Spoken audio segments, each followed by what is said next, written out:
하나님의 은혜를 충만하게 받는 시간 됩시다. 감사합니다.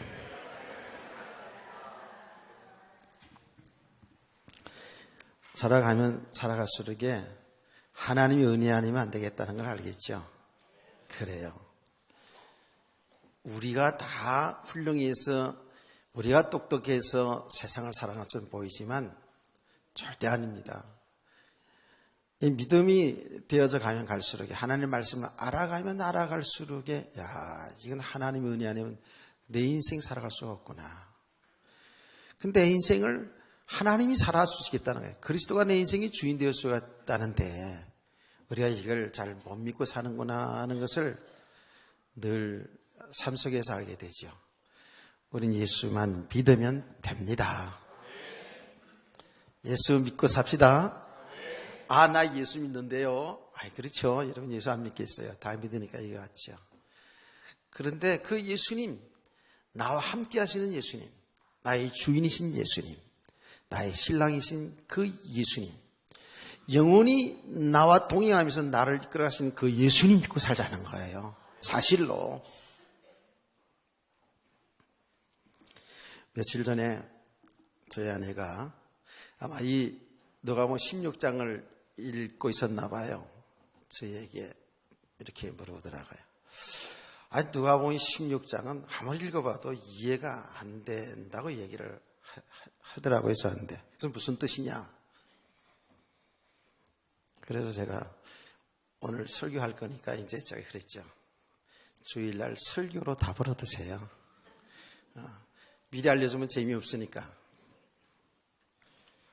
사실 이 내용이 상당히 좀 난해한 그런 예수님의 비유입니다. 그래서 성경 해석하는 분들도 이 부분들을 상당히 난해한 것으로 이렇게 이야기를 합니다.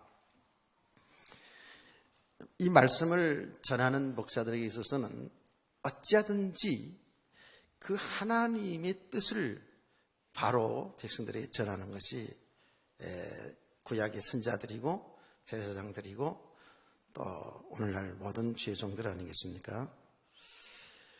그러니까 사실은 이 말씀을 전하는 것이 상당히 조심스럽고 두렵고 떨림이 많이 있습니다.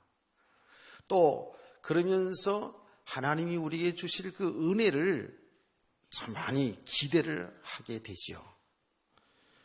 그래서 이 준비하는 사람, 말씀을 전하는 자들은 이 본문을 이렇게 정하게 되면 상당히 많이 이 부분을 대해서 이제 준비를 하게 되죠.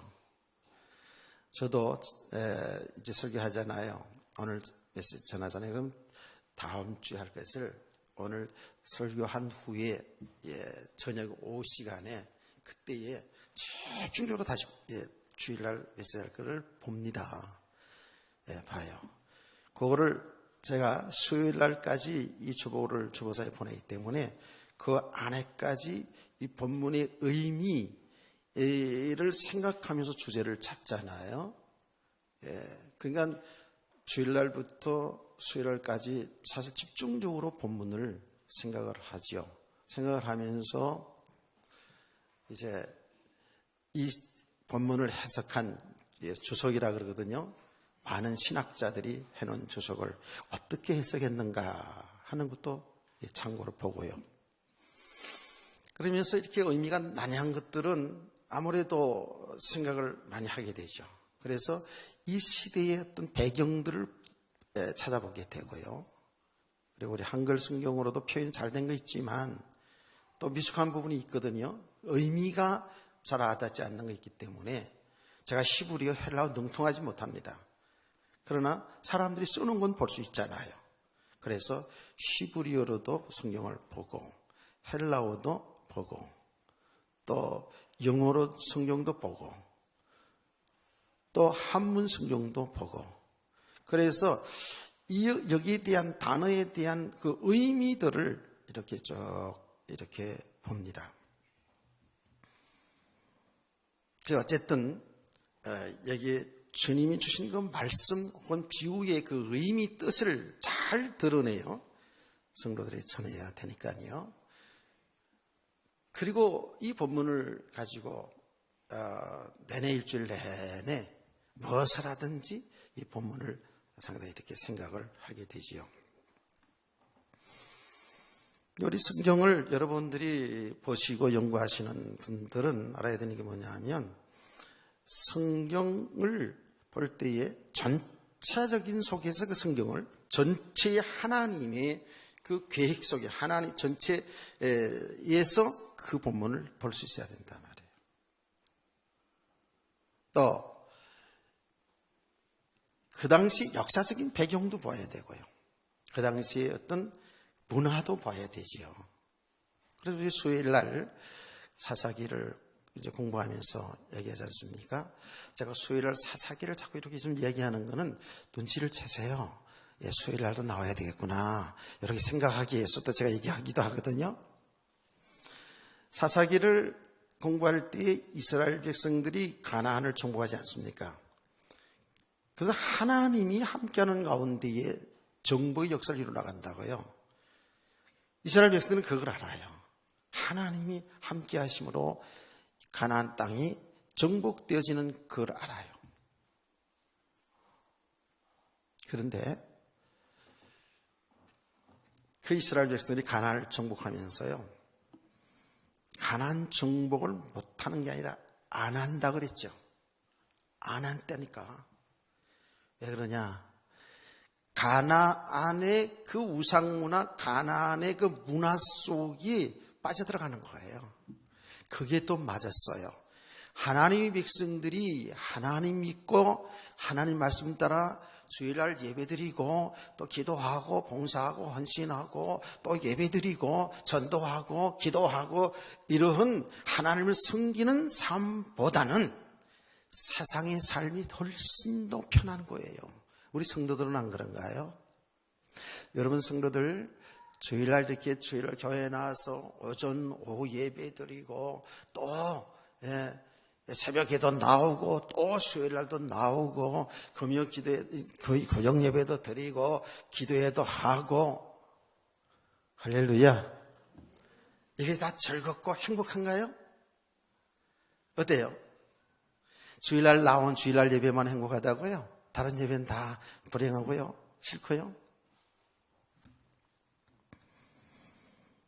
사실 예배가 억지가 돼서는 안 되거든요. 근데 믿음이 안 된 만큼 어쩔 수 없지요. 억지로라도 이제 나오게 되지요. 근데 우리가 모든 예배와 모든 헌신과 봉사 그리고 더 나아가서는 우리의 삶 자체도요 억지가 되면 안 되죠. 너무 기쁘고 즐겁고 행복하고 감사하고 예배 생활뿐만 아니라 진짜 믿음의 사람이 되어가면 갈수록 우리 가정생활이 행복하고요. 내가 하는 일 작은 일도 행복하고 즐겁고 기쁘고 우리 학생들은 공부하는 것이 기쁘고 즐겁고 행복하고 할렐루야. 믿음의 사람들의 삶의 모습이거든요. 그런데 이것이 예배드리고 이렇게 하나님의 일을 하는 일들은 그냥 억지가 될 수도 있고 해야 되는 게 하고 마지못해 해야 되니까 힘들고 원망이 되고 불평이 되고. 여러분 말씀을 들으면서 잘 생각을 하며 들어보세요. 그럼 과연 나는 믿음의 사람이 맞는가? 오히려 하나님 교회에 나와서 찬송하는 것보다 가요를 부르기 위해서 더 편하고 더 그게 즐겁고 찬송 부르는 기쁨보다 가요를 부르는 것이 더 기쁘고 즐겁고 그러신 것인지 잘 생각해 보시라고요. 우리 어른들이 하지만 안 그렇겠습니다만은 우리 청소년들 귀에 꽂고 있는 그 음악이 무슨 음악이에요? 꽂고 있는 건 뒤에 차를 빵빵해도 모르고 그냥 위험하게 가는 그 길에 듣는 그 내용이 무슨 뭐냐고. 그 음악이 무슨 내용이냐고요. 나도 알아요. 소시 쪽에 팝송도 좋아하고 다 좋아해서 그 의미도 잘 모르면서 막 곡이 좋으니까 곡이 신나고 곡이 또 좋으니까 그 팝송도 많이 듣고 막 이렇게 했어요. 자, 제가 하는 얘기가 뭐라고요? 세상 말하자면 하나님을 믿고 하나님을 섬기는 일보다 세상 살아가는 삶이 더 편하고 내게 더 맞으면 그만큼 우리는 하나님 세계를 모르는 거예요. 신앙생활의 기쁨을 모르는 거예요. 맛을 모르고 있다는 거예요. 그건 스스로 잘 보면 우리의 믿음이 아직도 세상과 더 맞구나, 하나님과 더 맞지 않고, 이걸 여러분 발견돼야 돼요. 그러니까 가나안 백성들이 가나안을 정복해 나가는데 그 하나님이 놀라운 역사를 체험하면서 했는데도 불구하고 그 가나안 문화에 그냥 빠져들어가는 거예요. 그래서 가나안 정복을 못하는 게 아니라 안 했다니까.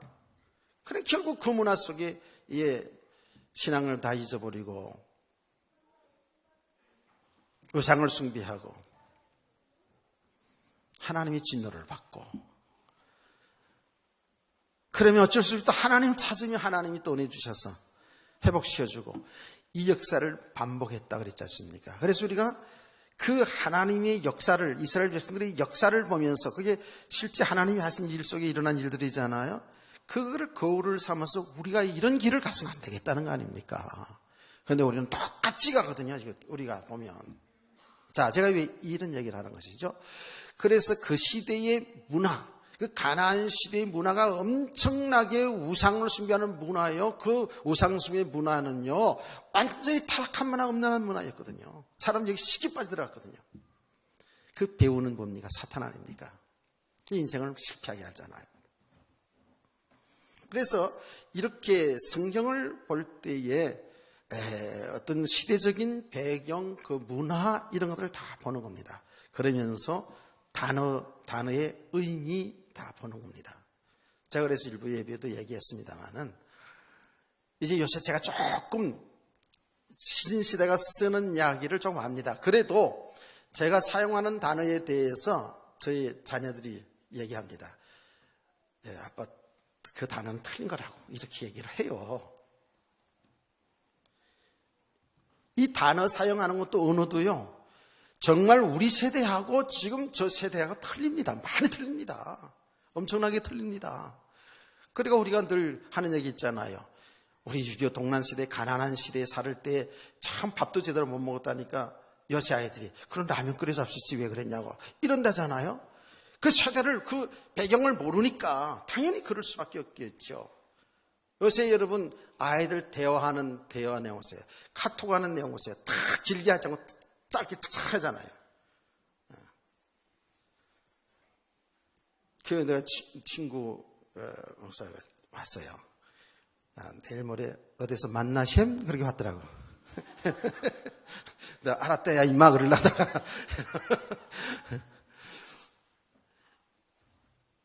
그래서 내가 또 재밌게 썼어요. 그건 얘기 안 할게요. 예. 그랬더니 뭐라고 딱 온지 아세요? 크크크크크 이렇게 온다고요. 크크크 이렇게 온다고요. 나는 그걸 처음에 몰랐어요. 기억 이게 뭐야, 이게 잘못 쳐가지고, 잘못 치면 지우고 새로 쓰지 왜 이렇게 썼나. 난 너 그렇게 생각했던 사람이 얼마 전까지만 해도 다 줄여서 말하고, 이렇게 요새 세대의 문화하고 그게 사용한 단어거든요. 이걸 계속 사용하면 어떻게 될까요? 나중에 지나면 그게 말이 되잖아요. 언어가 되잖아요. 세종대왕님이 보시면 지금은 내통이 할 겁니다. 아마 지금. 예.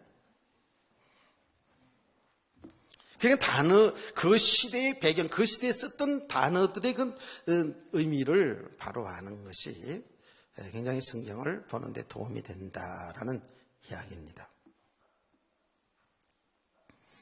그리고 성경을, 그 본문을 알기 위해서는 앞뒤로 문맥을 잘 봐야 되는 거예요. 우리가 지금 이 비유가 누가복음 15장, 비유는 예수님이 비유를 많이 했습니다만은 직접적인 이 비유 내용은 누가복음 15장에서 바리새인과 서기관들이 예수님이 설교하는 그 현장에 와서 시비하는 내용이 나왔죠. 그리고 예수님이 그들에게 많은 사람들에게 청중에 설교하고 사람들하고 식사를 했다고요. 식사를 했는데 그 식사하는 사람들이 바리새인들이 볼 때, 서기관들이 볼 때 죄인들이에요. 자기들이 정해놓은 죄인들, 자기들이 죄인이면서 자기들이 정해놓은 죄인들과 예수님이 식사를 하는 모습을 보고 어떻게 선생이라는 자가 저 죄인들하고 식사를 하냐고 이렇게 시비를 걸지 않았습니까? 여기에 대한 비유로다가 예수님께서 비유를 쓰겠죠. 자, 무슨 비유를 했죠? 처음에 무슨 비유했어요? 다 잊어버렸죠? 다음 주에 다시 그걸 설계할까요? 자, 양의 비유했죠. 양 100마리 치는 목자가 저녁에 양을 다 치고 돌아왔는데 세어보니까 한 마리가 없어요. 그래서 그 양 한 마리를 자꾸 찾아서 기뻐하며 잔치한다는 내용이 나왔고, 그 다음에 그건 잘 기억하네. 돈은 잘 기억하네. 드라크마 비유. 이 10드라크마가 있던 여자가 한 드라크마를 잊어버렸어요. 돈을 잊어버렸다고요. 그래서 온 방을 다 찾아서 기뻐하는 그런 내용. 세 번째 비유는 뭐였죠? 탕자의 비유였죠. 맞아요? 탕자의 비유. 어떤 아버지가 아들 둘이 있는데 둘째 아들이 자기에게 돌아오는 분깃을 달라 해가지고, 여기 불의한 자식이죠. 나가서 재산을 다 탕진하고 죽게 돼서 굶어 죽게 되어서 아버지 품으로 돌아오는 그런 내용을 비유하지 않습니까? 그건 비유예요. 그게 비유. 이렇게 지금 그 비유의 연장선에서 이 비유가 또 나온 거예요. 이 비유가. 근데 그 비유한 내용이 뭡니까? 죄인 한 사람이 돌아올 때 하늘에서 잔치를 열린다 그 말이죠. 죄인 한 사람. 죄인이 어떤 것이 죄인인가 하는 것을 예수님 비유로 말씀하신 거예요. 한 사람의 그 영혼, 한 사람이 구원받은 우리 성도 한 사람이 얼마나 가치 있는지 하나님의 나라에 잔치를 벌인다고요. 할렐루야. 이런 내용이지 않습니까?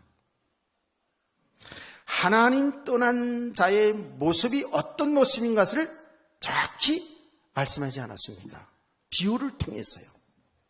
자, 그 비유의 연장선에서 이 비유를 접근해야 되겠죠. 근데 이 비유의 내용은 드러난 그 비유예요. 내용을 보면 재물에 관한 이야기처럼 보여요. 재물을 하나님처럼 섬기지 말고 정말 하나님 바로 섬기라는 그런 내용으로 우리가 설교할 수 있었어요. 할 수 있다고요. 저도 그런 설교를 많이 했어요. 틀린 말은 아니에요. 그런데 예수님이 비유 내용을 보면 단순히 재물 이야기가 아니었어요. 내용. 자, 여러분께서 오늘 이 말씀을 이 말씀 속에 있는 내용인데 들어가기 전에 뭔가 분명히 또 오늘 우리가 정리해야 되고 알아야 될 것이 뭐냐 하면, 우리 인간이 살아가는 이 세상 속에 많은 일들이 일어나고 많은 사람들이 살아가고 있어요. 그런데 하나님 믿는 사람이 있고 믿지 않는 사람이 있죠. 그러죠? 저와 여러분 예수 믿는 사람 맞지요? 하나님 믿는 사람 맞지요? 분명히 세상에 살아가는 날 동안에 우리 가족도 그렇고 세상의 모든 사람 가운데에 이렇게 하나님 믿고 사는 사람이 있고 믿지 않고 살아가는 사람이 있습니다. 그래서 성경은 정확히 이 부분을 어떻게 구분하느냐 하면, 하나님 믿지 않고 살아가는 사람을 성경은 죄인이라고 얘기하고 있어요. 하나님 믿는 사람은 우리가 의로워서 그런 것이 아니라 하나님 믿는 사람들은 의인이라고 얘기하고 있습니다. 그렇게 믿으십니까? 이 부분을 성도들이 자꾸 헷갈리고 오해를 하는 부분이 너무 많이 있어요. 왜? 사람들은 윤리 도덕적으로 착하고 훌륭하게 살면 죄가 없다라고 생각하고 있어요. 불신자들이 그렇다 할지라도 우리 성도들은 이 부분을 바로 알아야 되거든요. 그런 게 아니죠. 성경에서 말하는 죄는 하나님 믿지 않는 게 죄라 그랬어요. 예수 믿지 않는 게 죄입니다. 예수 믿지 않는 게 죄라니까요. 인간은 하나님 믿고 살도록 하나님께 창조했다 놨다니까. 하나님과 함께 살도록 창조했다고요. 그런데 아담과 하와가 하나님을 거역한 거예요. 하나님의 말씀을 거역한 거예요. 하나님의 뜻을 거역한 거예요. 이게 죄라고요. 마치 탕자처럼, 둘째를 탕자처럼 자기가 자기 인생 살아보려고 그 아버지를 떠나는 것처럼 우리 인간은 하나님과 함께 살면서 하나님 안에서 살아야 참 축복이 행복인데 자기도 하나님처럼 하나님 없이 살아보려고 하는 것이 이것이 인간의 모습이잖아요. 인간이 그렇게 마귀가 다 그렇게 속아버렸어요. 그래서 성경이 말하는 죄인은 뭐냐? 하나님 믿고 살지 않는 사람, 예수 믿지 않는 사람을 죄인이라고 얘기합니다. 아멘. 죄인이라고 하는 사실을 정확히 우리 구분해야 되거든요. 그러면 죄인들이 살아가는 삶은 그 삶이 다 어떤 삶이에요? 그 삶을 불의한 삶이라고 얘기하는 거예요. 불의한 삶.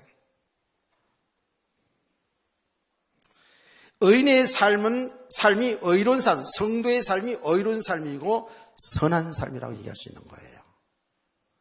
믿으시면 아멘 합시다.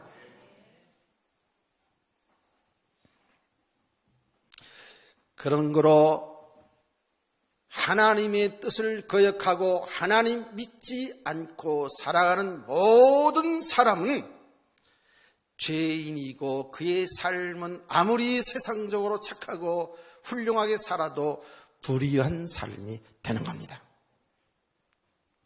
깨닫기를 축원합니다. 그러면 보세요. 죄인의 삶은 죄의 삭선 뭐예요? 죄에 대한 책임이 뭡니까? 죄에 대한 책임은 반드시 저주입니다. 사망입니다. 사망. 그게 하나님이 말씀하시는 정확한 인간을 향한 하나님의 말씀이에요. 하나님 믿지 않고 살아가는 삶은 그것은 죄인이고 죄의 값은 사망이거든요. 반드시 거기에 대한 심판이 따르게 되어 있어요. 그 심판이 뭡니까? 고통이에요. 인간의 고통이라니까. 여러분, 하나님 안에 있으면 하나님의 은혜를 받고 하나님의 사랑 가운데 하나님의 인도 속에서 참 인간이 행복하고 참 축복인데 하나님 믿지 않고 떠나니까 하나님 없이 살아가니까 이 삶 자체가 어떤 거예요? 고통이에요. 저주예요. 재앙이에요. 그 결과는 죽음이에요. 닫기를 축원합니다. 그래서 하나님 떠나 있는 불신 세계는요, 진짜 육신의 삶이 되고 안 되고 있고 없고 상관없이 그 자체가 저주 아래 있는 거라고요. 그의 배경은 사망 배경이에요. 어둠의 배경 속에 있다고요. 사단의 배경 속에 있다니까요. 이게 영적인 사실이에요. 깨달아집니까? 이거 우리가 이 사실을 아는 거거든요. 우리가 교회는요, 어떤 윤리 도덕의 수준, 삶을 이렇게 살고 저렇게 살고 이걸 가르치는 데가 아니에요. 정말 이 영적인 세계를 바로 알게 하여 보이지 않는 세계입니다. 참 믿음을 가지고 이제 믿음으로 사는 삶이 나타나줘야 된다고요. 그러니까 보세요. 우리가 세상에서 굉장히 훌륭하게 다 사는 사람 많아요. 우리보다 훨씬 잘 사는 사람도 많고요. 전부 그 삶에 다 묶여 있거든요. 야, 이게 정말 보면 볼수록 하나님만의 모든 것이 다 있는 건데 정말 하나님 안에 들어와서 하나님이 은혜 받으면서 하나님이 인도하심을 따라 그 하나님 말씀에 따라 살아가면 우리가 이 땅에서 정말 멋있는 삶이 약속되어 있는데 이걸 모르니까 불신자들은 세상의 것으로 행복을 찾으려고 하고 세상의 것으로 분가 만족하며 살기 원하잖아요. 불신자, 우리 성도가 불신자와 똑같은 수준으로 살아가니까 삶이 안 되는 거거든요. 그러니까 하나님 떠나 있는 인간은 그 자체가 이미 심판입니다. 그래서 성경은 뭐라고 하는지 아세요? 예수님께서 나를 믿지 않는 그 자체가 이미 심판이라고 그랬거든요. 심판. 예. 이미 저주 아래 있어요. 고통 가운데 있다니까. 그 삶의 결론은 어떻게 해요? 영원한 죽음, 영원한 지옥 형벌이 기다리고 있는 그런 삶이라고요.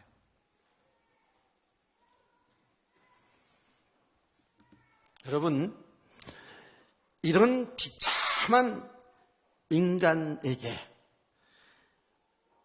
하나님께서 여기 사는 길을 주셨잖아요. 사는 길을 주셨잖아요. 사는 길이 무엇이라고요? 사는 길이 뭐예요? 사는 길이 뭐예요? 대답을 할 때는 정말 다른 건 다 이해가 안 됐다. 이거는 정확히 얘기해야 하잖아요. 예수 그리스도잖아요. 내가 곧 길이요 진리요 생명이니 나로 말미암지 자는 아버지께로 올 자가 없다라는 거 아닙니까? 예수 그리스도 아니고는 절대로 구원받을 길이 없다니까. 그 우리의 죄 문제, 그 저주 문제, 저주로 인한 영원한 지옥 형벌의 문제를 해결할 수가 없어요. 딱 사는 길 하나 예수 그리스도예요. 이 하나님이 법이라니까요. 하나님이 약속이라니까요.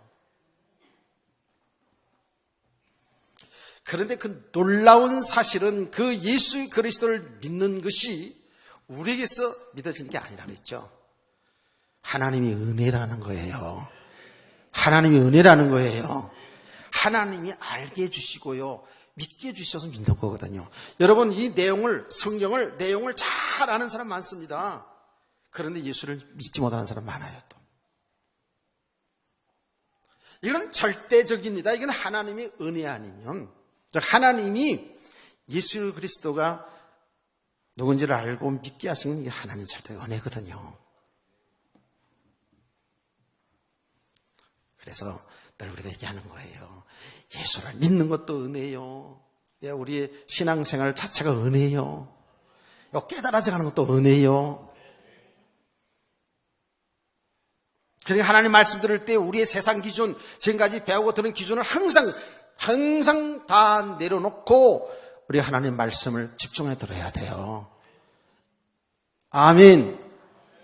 지금 이 시간에도 우리는 예수 그리스도가 필요한 자들입니다. 여러분, 하나님 떠나 있는 상태의 세상의 사람들의 불신자의 세계 상태는 영적으로 보면 뭐예요? 어둠이에요. 어둠. 캄캄하다니까. 이 하나님의 세계를 알지 못해요. 하나님을 알지 못한다니까. 하나님 안에 있는 축복. 이게 무슨 황당한 소리야. 믿지 않는 사람은 그럴 거 아닙니까? 예수 그리스도 믿으면 죄 용서받고 영원한 생명 얻고 예수 그리스도 믿으면 죽어도 천당 간다. 여러분 믿으시죠? 불신자들이 이게 못 믿잖아요. 그 소리는 황당하다고 생각하지 않아요? 그게 하나님 은혜 아니면 이 사실을 못 믿는 거예요. 어두워졌다니까. 영적으로 캄캄하게 있다니까. 영적으로 글쎄요, 이렇게 캄캄해져 있어요. 아니, 흑암 가운데 잡혀 있어요.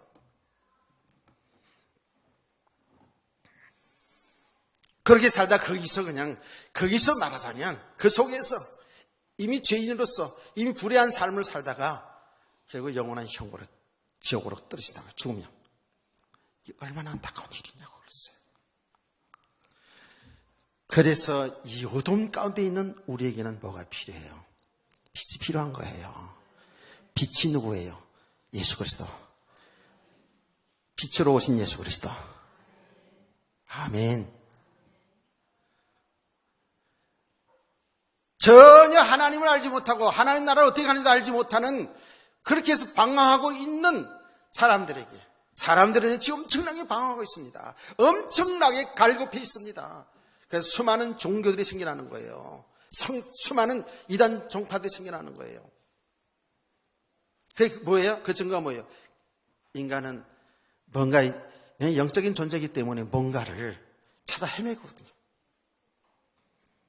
제가 늘 얘기하잖아요. 육신적으로 아무리 채워줘도요.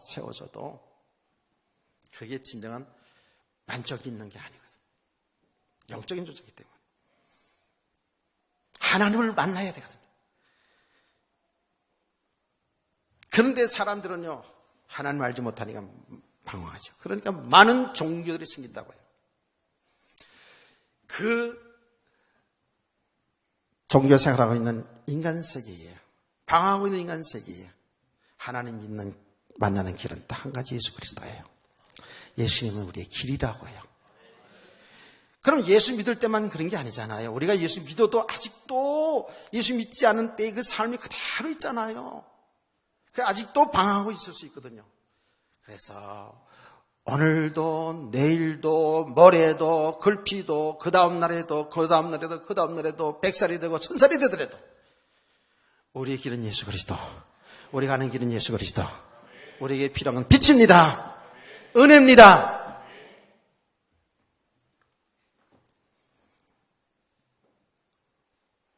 자, 답을 다 알았어요. 그렇죠? 답을 다 알았어요. 이제 이 비유는 벌써 답이 다 나온 겁니다. 제가 이 속에 다 얘기했습니다. 이 비유의 내용은 답이 다 나왔어요. 조금 더 이제 이야기를 하다 보면, 말씀 듣다 보면, 이 비유 내용이 어떤 내용인가 더 확실해질 겁니다. 성경의 66권에 한 주제를 얘기하자면 뭐라 그랬죠? 자, 한 주제가 뭐예요? 지금 쭉 제가 얘기했지 않습니까? 하나님 믿지 않는 인간은 멸망이에요, 멸망. 잘 살고 못 살고, 착하고, 악하고, 배우고 못 배우고, 높고 낮은 그런 관계가 아닌 하나님 믿지 않는 세상의 사람들은 뭐가 필요해요? 구원이 필요한 겁니다. 구원은 뭐예요? 하나님 만나는 거예요, 아닙니까? 그래서 성경 말씀에는요, 우리 인간을 구원하시겠다는 그 얘기예요. 성경 전체 내용의 주제는 구원이에요. 망하게 된 우리 인간이 구원받는다라는 거예요. 이게 복음인 줄 믿으시기 바랍니다. 그러면 구원받는 길이 뭡니까? 구원받는 길이 있어야 되잖아요. 그게 예수 그리스도라고요. 하나님의 언약이라고요. 그러나 성경에 이런저런 얘기가 많이 있습니다. 여기에는 개인의 얘기가 있고, 가정의 얘기가 있고, 나라의 얘기가 있고, 전쟁하는 얘기가 있고, 시험대로 삐쳐가지고 왔다 갔다 하는 인간이 여기 있고, 성경 안에 다 있다니까. 아이를 낳지 못해가지고 그냥 그렇게 고통하다가 아이를 낳고, 일찍 그냥 아이가 죽어가지고 막 슬퍼하고 금식기도 하는 내용도 있고, 하여튼 내용들이 많습니다. 이 내용 속에는 우리가 듣기에 좋은 내용도 있습니다만은 그야말로 입에 담을 수 없는 그런 내용 사건들이 또 기록되어 있어요. 그래서 제가 얘기하지 않았습니까? 제가 잘 아는 분, 성경을 읽다가, 교회 집사님이신데 성경을 읽다가 성경을 내던졌다는 거 아닙니까? 어디를 읽다가 창세기 19장을 읽다가 내던졌다는 겁니다. 성경이 뭐 이딴 글이 다 있냐고. 창세기 19장은 제 거룩한 입으로 잘 얘기가 힘들어요. 그 내용 할 때는 제가 정확히 얘기했습니다만은 많은 이야기들이 있습니다, 성경에. 근데 그 내용은 뭐예요? 하나로 요약하면 뭔지 아십니까? 그리스도에 관한 얘기예요. 아멘. 구약성, 신약성, 전체 성경이 뭐예요? 사는 길이, 인간이 사는 길은 예수 그리스도라는 거거든요. 그리스도에 관한 이야기. 우리 인간은 그리스도만이 사는 길, 그리스도만이 필요한 자인 것을 얘기하고 있다고요. 모든 일을 통해서. 그래서 사람들이 이걸 읽으면서 어떻게 결론 냅니까? 구약 성경은 오실 예수 그리스도에 관한 얘기구나. 신약 성경은 오신 그리스도에 관한 얘기구나. 저 요한계시록은 다시 오실 그리스도에 관한 얘기구나. 이렇게 딱 정리했잖아요. 맞잖아요. 예수님 말씀했잖아요. 성경은 누구에 대해서 기록한 것이라? 나에게 대해서 기록한 것이라. 예수님 말씀하셨어요. 그래서 어떻게 이 성경을 통해서 나에게 대한 기록한 것을 잘 연구해봐라, 묵상해봐라. 여기 생명이 있다 그랬어요. 할렐루야. 그리스도 예수 안에 생명이 있는 거예요. 그리스도 예수 안에 영원한 생명이 있다니까. 영생이 있다니까. 그 안에 죽어도 사는 길이 있다니까요. 아멘. 이 믿음을 가진 사람들이 이렇게 얘기하는 겁니다. 내가 이 땅에서 고통을 당할지라도, 내가 슬픔을 당할지라도, 그리 아니할지라도 예수 믿는 것 때문에 감사한 거예요. 여러분 이 사건을 통해서 많이 여러분들이 느낀 바가 많을 겁니다. 그 중에 제가 잘 아는 교회의 장로님이에요. 제가 잘 아는 분이에요. 아들이 거기서 못 들어왔잖아요. 그래서 그분이 쓴 글이 지금 유튜브에 쫙 나와 있는 거 여러분 많이 아실 거예요. 연하의 기적처럼 돌아올 것을 기대한다 그랬어요. 그리 아니할지라도, 돌아오지 못하는 것 할지라도 내가 예수를 믿어서 구원받은 것 때문에 감사하다 그랬어요. 이런 믿음의 삶 되기 원합니다. 그게 감동적이 돼서 불신자들 속에도 그 글이 다 둔대잖아요. 그래서 이런 사건들을 통해서요, 진짜 하나님의 사람들이, 하나님 택한 백성들은요, 이런 사건들을 통해서요, 하나님 앞으로 돌아온다니까요. 이런 사건을 통해서 진짜 믿음의 삶을 세워져 간다니까요.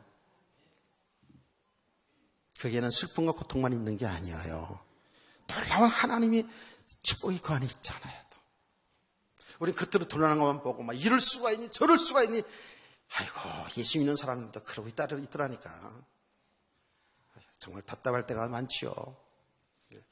그러한 믿음의 사랑을 통해서 그 장로의 그 글이 얼마나 많은 사람에 영향을 준지 몰라요. 보니까 예수 안에만 생명이 있습니다. 예수 그리스도만이 우리 영원한 생명이라니까. 이게 얼마나 놀라운 축복입니까? 성경은 좀 누가 얘기했냐? 그리스도를 얘기하는 거예요. 맞습니까?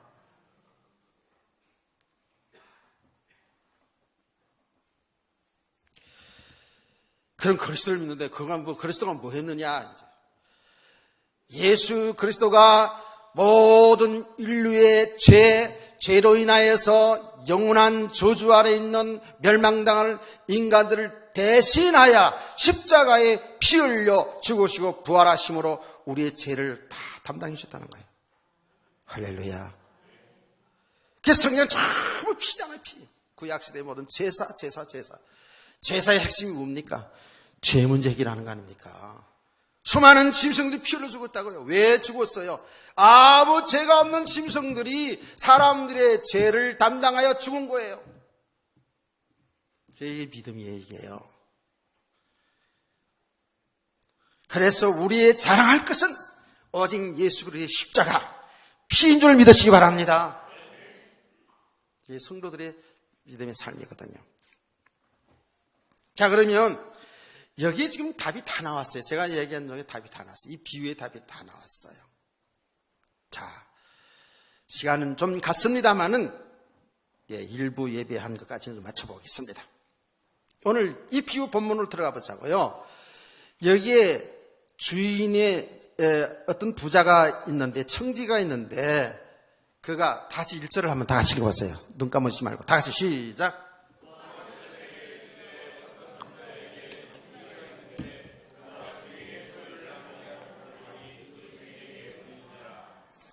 아멘. 이게 지금 비유예요. 그러면 여기에 부자 주인은 누구를 얘기하는 걸까요? 하나님이죠, 당연히. 청지기는 누구를 얘기해요? 인간을 얘기하는 거 아닙니까? 우리가 15장에서 그 아버지 하나님을 비유했고, 그 두 아들을 뭡니까? 우리 사람들을 비유로 보지 않았습니까? 그런 거예요. 그런데 이 청지기가 주인의 것을 잘 관리해야 되는데 어떻게 한다고요? 주인의 뜻을 거역하고 어떻게 합니까? 낭비했다 그랬어요. 그러니까 어떻게 됩니까? 이 청지기는 당연히 뭐라 그랬어요? 내가 보던 일을 셈하라. 그리고 청지기의 직을 빼앗을 버렸잖아요.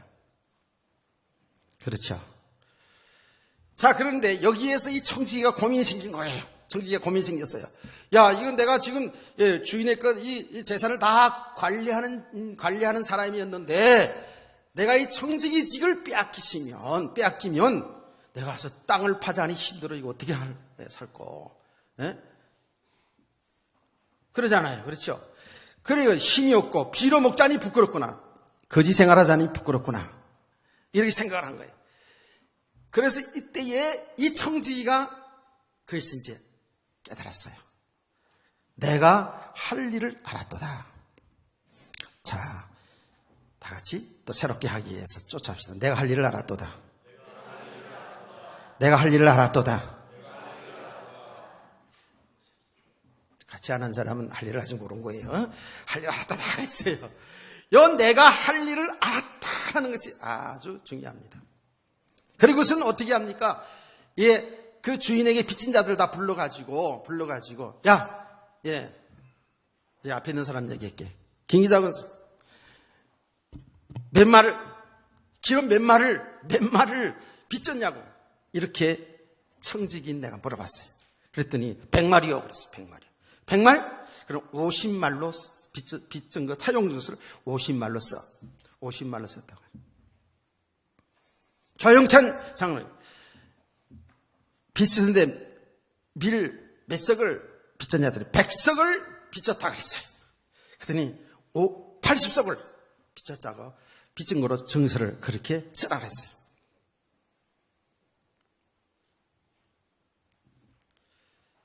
이 청지기가 그렇게 했다고요. 그래서 그 빚진 사람들에게 유익을 준 거죠. 그렇죠. 여기에요. 이 100석, 80석도 이유가 있어요.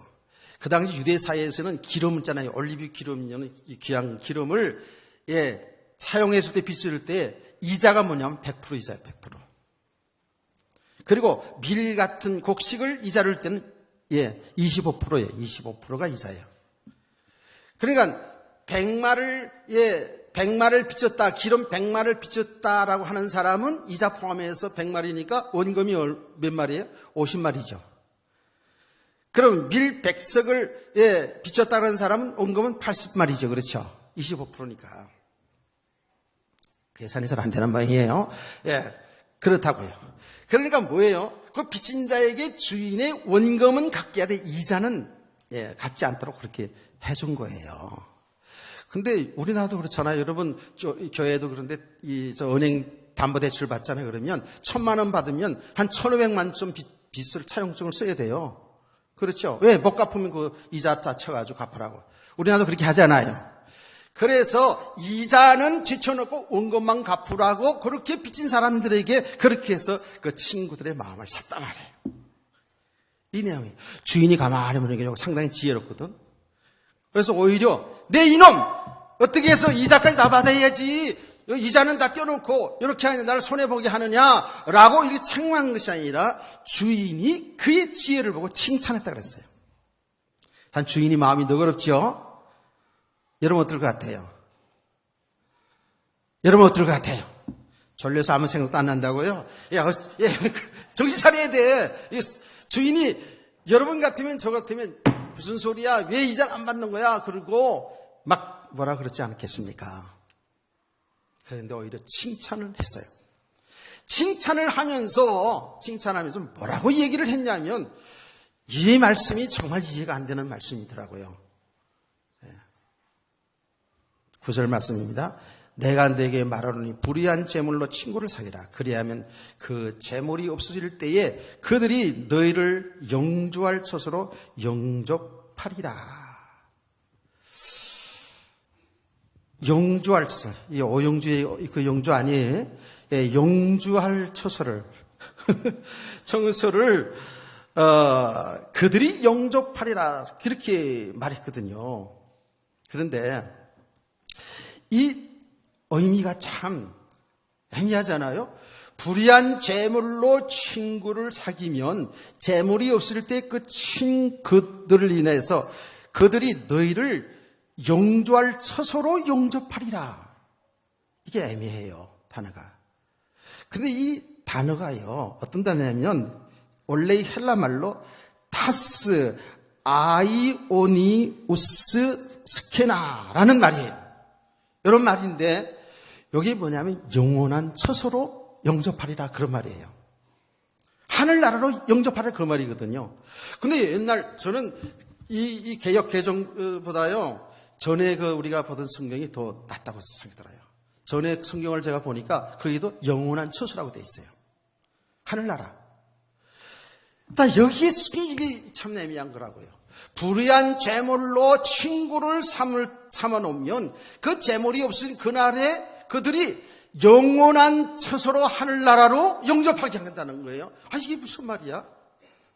불의한 재물, 일단 불의한 재물은 우리가 기분 나쁜데, 안 좋은 건데. 여기에 예수님의 비유가 있어요. 제가 아까 서론적으로 쭉 이야기한 내용 속에 답이 다 있다 그랬죠. 무슨 말입니까? 하나님 떠나 있는 하나님을 거역한 인간의 삶은 여기에 청지기처럼요 다 불의한 삶이죠. 맞습니까? 불의한 삶입니다. 반드시 내가 보던 일을 쇠말이라 그랬어요. 반드시 심판이 오게 됐습니다. 반드시 고통과 저주 재앙이 따라오게 되어 있고 마지막 주님 오시는 그날에 심판이 오게 되어 있어요. 깨닫기를 축원합니다.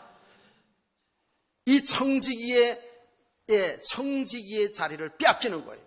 이게 뭐예요? 에덴 동산의 사건하고 똑같은 거 아니에요? 이게 남의 얘기가 아니고 이게 우리 얘기라고요.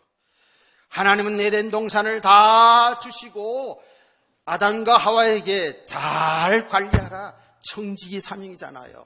잘 관리하라 하고 주었다고요. 근데 하나님의 뜻을 거역했어요. 그 모든 축복을 빼앗기는 거예요. 그 신부한 권세가 빼앗기지는 거예요. 여러분과 저는 하나님의 형상대로 창조되지 않았습니까? 하나님의 형상대로 창조된 것은 그 하나님의 형상이라는 것은 무슨 말이라고 했어요? 하나님과 함께하는 자요. 우리의 신부와 권세는 왕같은 제사장 선지자의 신분인 줄 믿으시기 바랍니다. 여러분 창세기 1장 27절 28절 정복하고 세상을 다스리라는 원래 의미는 뭐냐 하면 권세예요, 권세. 저와 여러분이 원래 인간이 하나님보다는 조금 못한 피조물이지만 세상을 이 우주 만물을 창조하신 이 세상을 하나님 우리에게 맡겨줬다니까. 정복하고 다스릴 수 있는 어마어마한 권세, 어마어마한 지혜가 있는 줄 믿으시기 바랍니다. 이 축복을 다 잊어버린 거예요. 하나님 형상을 잊어버린 거예요. 에덴 동산을 잘 관리하고 지키라고 하지 않았습니까? 그런데 하나님의 뜻을 거역함으로 이 어마어마한 청지기의 축복을, 어마어마한 그 신부와 권세를 다 잊어버린 거예요. 그게 우리 모습이에요. 여기 비유의 모습이라고요. 깨달아졌으면 아멘. 여기 청지기의 모습이 우리 모습이라니까. 그럼 반드시 뭐예요? 하나님 떠난 인간은 반드시 심판이 오게 돼 있다는 거예요.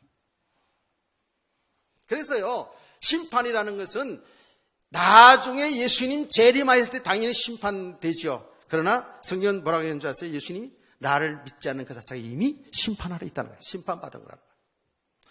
내 셈을 보던 일을 셈하라. 청지기의 직무를 계속하지 못하리라. 이게 인간이 들은 저주예요. 그러니까 이 청지기가 어떻게 됐습니까? 내가 나가서 이제 땅을 파서 일하자니 힘들고 힘이 없어 못하겠고 이제 구걸해서 살자니 빌어먹자니 부끄럽구나. 여기 인생의 모습이라니까. 하나님 떠난 인생의 모습이라고요. 권고함이 들어오고요. 부끄러운 인생을 살아갈 수밖에 없다니까. 그래서 세상의 불신자들이 잘 사는 게 아니라는 거예요. 제가 지난 시간에 얘기하지 않았습니까? 당자의 비유를 통해서 둘째 아들 나가서 모든 재산을 다 낭비했다 그랬어요. 그렇죠. 재산을 낭비했다 그랬지 않습니까? 여러분, 하나님 떠나 있는 상태의 삶은 그 모든 시간, 그 모든 삶 자체가 다 낭비하는 인생인 줄 믿으시기 바랍니다. 여러분, 제가 만약에 평생 살아가는 날 동안에 내가 60세에 예수를 믿었다면 60년 동안을 낭비한 시간이라니까. 그게 내가 정말 세상에서 훌륭하게 의롭게 잘 살았어도 그거는 낭비한 시간이었어요. 그게 방탕한 인생이었다니까. 깨달으십니까?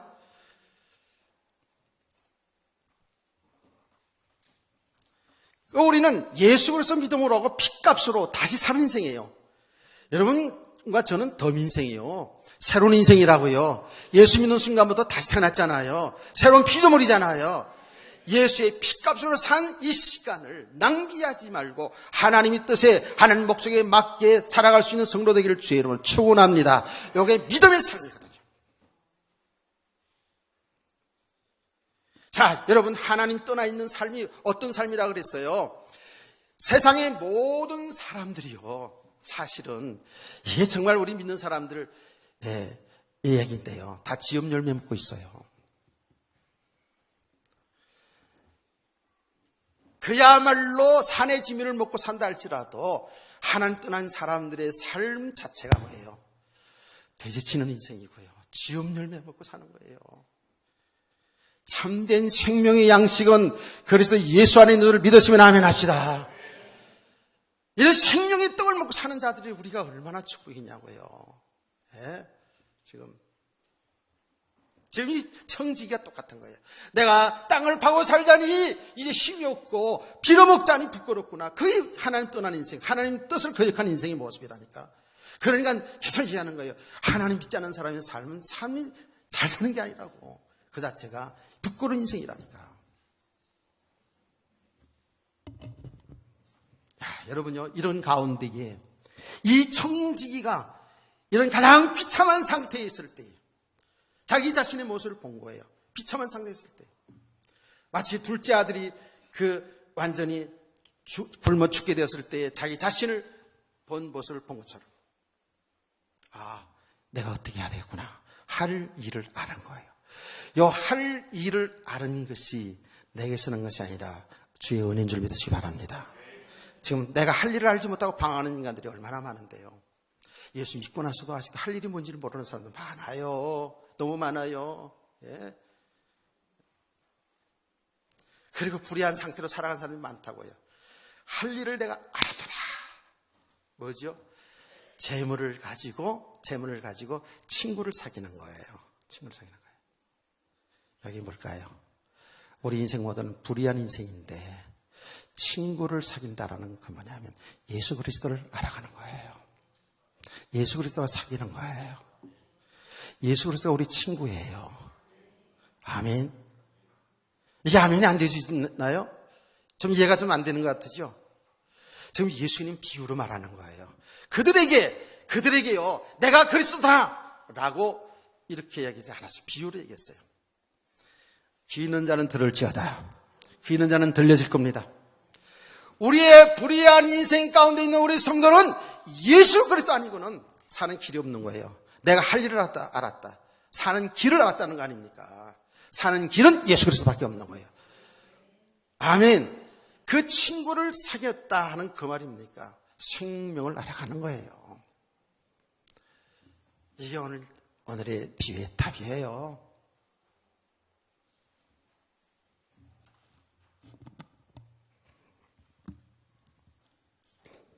문자적으로 이렇게 보고 말이죠. 아, 이상하다 이렇게 생각할 수도 있는데 하나님 은혜 아니면 이거 못 알아듣는 거예요. 못 깨닫는 거예요.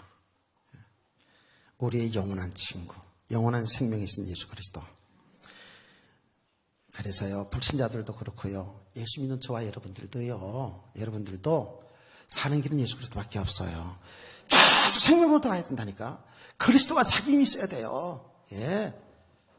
예수 믿을 때만 필요한 게 아니고 오늘도 내일도 사는 길인 생명이신 영원한 처소이신 하나님의 아들 예수 그리스도를 믿는 거예요. 알아가는 거예요. 사귀는 거예요. 오늘도 내일도 그리스도를 알아가는 거예요. 그 안에만 생명이 있다니까. 그 안에만 영원한 생명이 있고 영원한 안식이 있음을 믿으시기 바랍니다. 그래서 불의한 재물로 친구를 사귀라 하는 것은 불의한 인생 가운데 사는 모든 인생들은 예수 그리스도를 통해서만이 사는 길이 열리신다는 거예요. 그러면서 이렇게 얘기한 거예요. 내가 너에게 말하노니 불의한 재물로 친구를 사귀라. 그리하면 그 재물이 없을 때 그들이 너희를 영접하여 너희를 영원한 처소로 영원한 하늘나라로 영접할 것이라. 할렐루야. 오늘도 내일도 모레든 우리는 예수 그리스도가 영원하신 친구신 예수 그리스도가 필요한 자요. 그분을 알아가기를 원합니다. 아멘. 오후 시간에 계속해서 뒤에까지 계속해서 할 겁니다. 찬송 부릅시다. 찬송가 433장 찬송